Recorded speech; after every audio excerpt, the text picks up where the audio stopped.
Greetings, friends. I've been getting a lot of questions lately about United Methodism. Some of you are hearing things from other churches somewhere, maybe your home church down in Georgia or somewhere. So I wanted to catch you up on where we are on this. Now, last week I was at a conference, the Southeastern Jurisdictional Conference of the United Methodist Church. Young Kim is also a delegate there, two of our lay people. And this is not the big conference that's been talked about forever, where the church evidently is headed toward a divorce. This is a regional conference, and our biggest business is we elect bishops. We elected 3 new bishops to replace those who were retiring. 2 of them good friends of mine, Tom Berlin from up in Virginia, Connie Shelton from Mississippi, and then a woman from my home state, Robin Deese, that I've only just met. So they're going to be great leaders in the church. The best news there is that Ken Carter, he'd been a pastor here in Charlotte. He's been a close friend my whole adult life. He's going to continue as our bishop here. We're really delighted about that and the leadership that he'll bring. Speaking of that other general conference, it's been rescheduled a couple of times. Now, this is really interesting.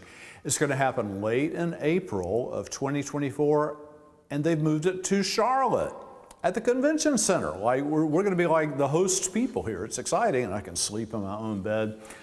That's going to be something. Now, one of the things about that general conference that normally would meet every 4 years, but because of COVID, it's been put off, is that there would be this split in the church, and it's really over the issue of inclusion.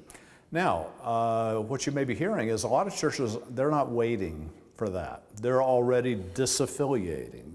That's the term that's used, disaffiliation.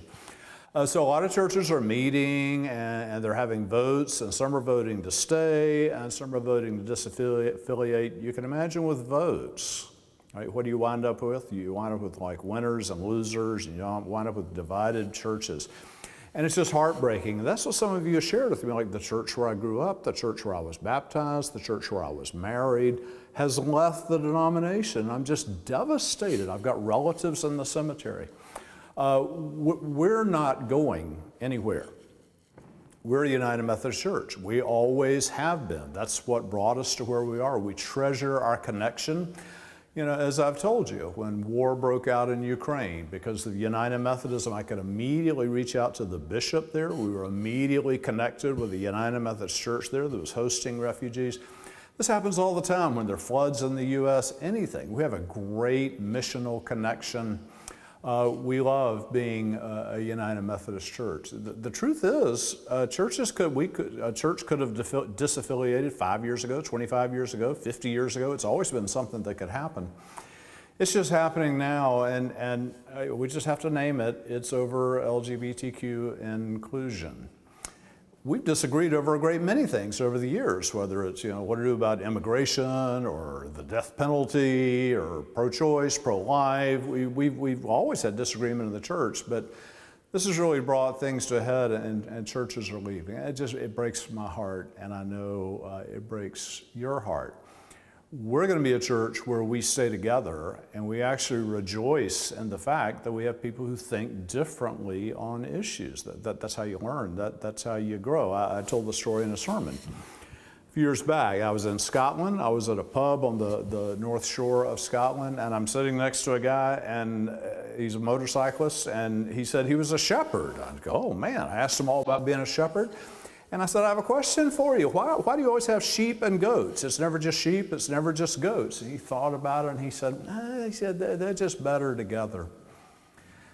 And I love that. We're better together. We're not going to divide this church. We're not going to split this church into two and make it. We're always going to be better together. We're going to continue the work of the church. We're going to continue to be a place of hope. I love our church. I love being United Methodist, and I know that you do too.